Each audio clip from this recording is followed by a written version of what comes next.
Hello बेटा जी, if you belong to class 9 तो ये डेरिवेशन करके जरूर जाइएगा इक्वेशन ऑफ मोशन से रिलेटेड। देखिएगा पहली इक्वेशन ऑफ मोशन क्या कहती है, v is equal to u plus eighty. तो यहाँ पे हम लोग इसको ड्राइव करने के लिए ग्राफिकल मेथड का यूज कर रहे हैं। तो एक हम लोगों ने ग्राफ बनाया है v वर्सेस t ग्राफ, जिसमें इनिशियल वेलोसिटी u थी और कुछ टाइम t के बाद फाइनल वेलोसिटी मेरी कितनी हो गई है v।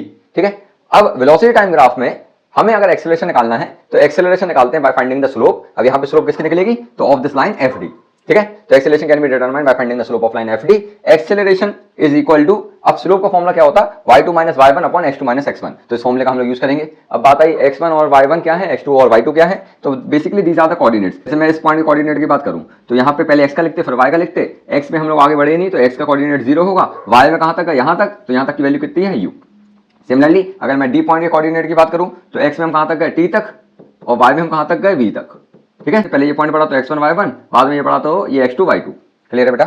तो अब यहां से देख के वैल्यूज को रख दीजिए। y2 मेरे पास क्या है, v है, तो v माइनस y1 क्या है अपने पास, u है, तो u, x2 क्या है, t, और x1 क्या है, माइनस 0। ठीक है, तो ये acceleration can be written as v minus u upon t। इसको फर्दर सॉल्व करेंगे तो पहली इक्वेशन ऑफ मोशन हमारे पास आ जाएगी v is equal to u plus eighty. तो again we will be using the same graph for driving the second equation of motion, that is s is equal to ut plus half t square. तो इस graph में हमें क्या निकालना है, displacement. Displacement in vt graph can be obtained by finding the area of the given figure. तो यहाँ पे ये लाइन ऐसी है, तो हम लोग इस वाले फिगर का, ये जो ट्रेपेजियम नजर आ रहा है, इस फिगर का अगर एरिया निकाल देंगे तो हमारे पास डिस्प्लेसमेंट आएगा। तो ट्रेपेजियम का फॉर्मूला यूज करेंगे।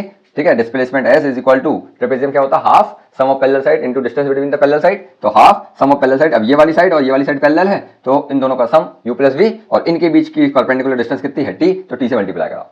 अब क्या कर रहे हैं हम लोग, v की जगह, पहले इक्वेशन ऑफ मोशन से हमने v की वैल्यू निकाली u प्लस एटी, तो इस v की जगह हम लोग क्या करेंगे, u प्लस एटी सब्स्टिट्यूट करेंगे। तो हमने कहा u प्लस एटी को यहाँ पे सब्स्टिट्यूट, इसको फर्दर सॉल्व करा है तो हमारे पास क्या आ गई, सेकंड इक्वेशन ऑफ मोशन आ गई, s is equal to ut plus half at square. अब बात आती है थर्ड इक्वेशन ऑफ मोशन की। तो थर्ड इक्वेशन ऑफ मोशन को ड्राइव करने का भी तरीका सेम ही है, यानी कि we will be again using the same graph. इस ग्राफ में हमें फिर से क्या निकालना है, डिस्प्लेसमेंट। तो डिस्प्लेसमेंट कैसे निकलेगा, bye finding the area of this trapezium. Clear, area of trapezium लगाया वही half sum of parallel side into distance between the parallel side. अब यहाँ पे ध्यान रखिएगा कि अब यहाँ पे हम लोग v की वैल्यू को सब्स्टिट्यूट नहीं करेंगे जैसा हम लोग ने सेकंड इक्वेशन मोशन में करा था। यहाँ पे हम क्या करेंगे, यहाँ पे हम इस t की वैल्यू को सब्स्टिट्यूट करेंगे, और ये t की वैल्यू आएगी कहाँ से, फर्स्ट इक्वेशन ऑफ मोशन से, v is equal to u plus eighty. तो यहाँ से अगर मैं t को सब्जेक्ट बनाऊंगा तो t मेरे पास क्या आएगा, v माइनस u अपॉन ए।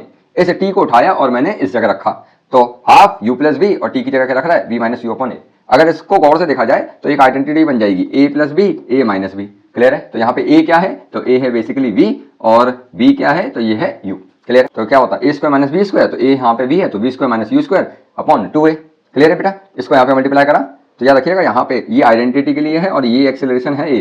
क्लियर है, तो इसको यहाँ पे मल्टीप्लाई करा तो 2as is equal to v square minus u square, तो v स्क्वायर is equal to u square plus 2as। तो this is the third equation of motion.